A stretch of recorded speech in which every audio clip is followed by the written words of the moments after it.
Fingerstyle Thursday.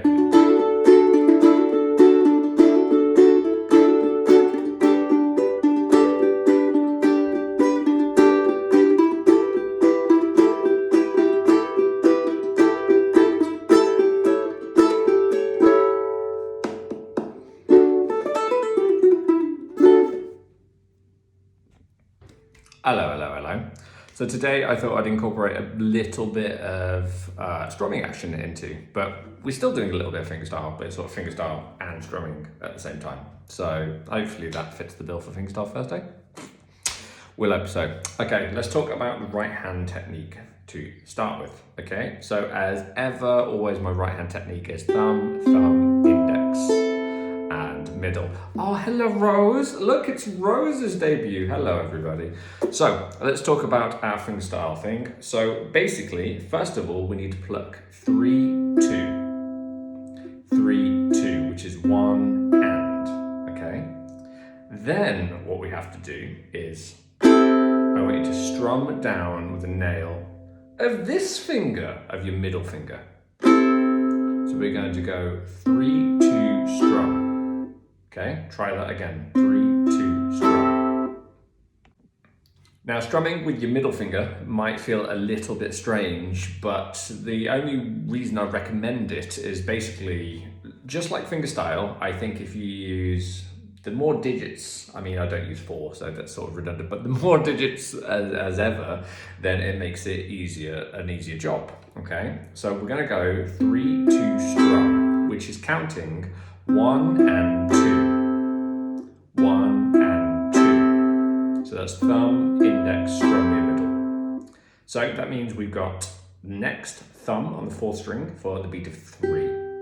So we're gonna go 1 and 2, 3. And then on 4, we're going to have another middle strum, okay? Down your nail, got to be sharp. 1 and 2, 3, 4. 1 and 2, 3, 4. Now that is actually it for the right hand. That is literally it. 1 and 2, 3, 4. 1 and 2, 3, 4. Now there's a couple of things as to why this pattern sounds quite cool. The first thing is that the strums, the reason why it's important that they're with the nail of your finger is because it's accented, okay? And the reason we're accenting on the beats of 2 and 4 is just like when you chuck. It should always be on the beats of 2 and 4. And that's because when we listen to music and we listen to a drummer play, they have basically, here's the hi-hat, they have a snare drum here. And that's the thing we usually associate with a clap or a snap. And that's always on the beats of 2 and 4. And when I say always, I mean mostly. So we listen to things 1, 2, 3, 4. 1, 2, 3, 4. So basically your chuck or your strum basically does that. Now, my pattern actually, rather than going 1 and 2, 3, 4, goes 1 and 2 and 3, 4. 1 and 2 and 3, 4. Hang on, Sammy, you just said it went 1, 2, 3, 4, you piece of shit. Calm down, mate. Jesus Christ.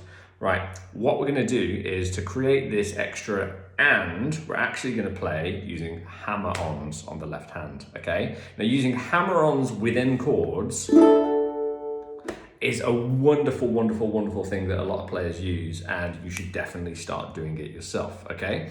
So let's take the first chord, which is a D major. So what I'd like you to do is actually remove your ring finger, which should be on the 2nd string, and I want you to strum the chord and then hammer on with that ring finger. So try that again. Remove, strum, hammer. Right, let's talk about the remaining chords in the sequence, okay? We also have a G chord. Now, we're going to use the same fancy hammer-on trick, but we're actually going to hammer on with our middle finger. So that basically means you need to remove the finger, first of all. So I've got it removed, strum, and then I'm hammering on. So see, you get 2 notes, 1 and, 1 and. Isn't that a nice sound? You only have to do half the work on the sound. 1 and. We're going to do the same on an E minor, but this time we're going to use our index finger. So you're going to remove your index finger and then hammer on there. Last chord is an A7, which is basically just a G chord up 2 frets. Okay, and we're going to do the same as the G. Remove your middle finger, hammer, there we go. So how does this work with the pattern that you made, Sammy? Very good question, person. Let's have a look at our D chord to start with. Okay, now our pattern at the moment went 1 and 2, 3, 4, like that, which sounds great on its own. 1 and 2, 3, 4, 1 and 2, 3, 4. Lovely, but we want to make it extra super cool, okay? So for the extra super cool, we need the hammer-on, and that's actually going to occur on the beat of 2. So we're going to pluck our D chord, 3, 2, then you're going to remove your ring finger before you strum with your middle, okay? So you're going to pluck 3, 2, remove, strum, hammer. 3, 2, strum, hammer. Now, beats-wise, that needs to be 1 and 2 and. Don't take the hammer on too quick. 1 and 2 and. 1 and 2 and. So if we finish this little pattern, we'll end up going 1 and 2 and 3, 4. 1 and 2 and 3, 4. So you can see the hammer-on adds some extra noise, but your right hand does not have to suffer. This is why we love hammer-ons and pull-offs. It means we can do much more notes without physically having to die. Now, let's talk about the progression. So basically on the D chord, we need 4 of those, okay? 4 bars. 1 and 2 and 3, 4, 2 and 2 and 3, 4, 3 and 2 and 3, 4, 4 and. We'll then move to the G, doing exactly the same. No different on the right hand, 4 of those. Next, we're going to move to the E minor, and we're going to do exactly the same. We're going to do 4 of those. So let's play that through. So we go 1 and 2 and 3, 4, 2 and 2 and 3, 4, 3 and 3, 4, 4 and 3, 4.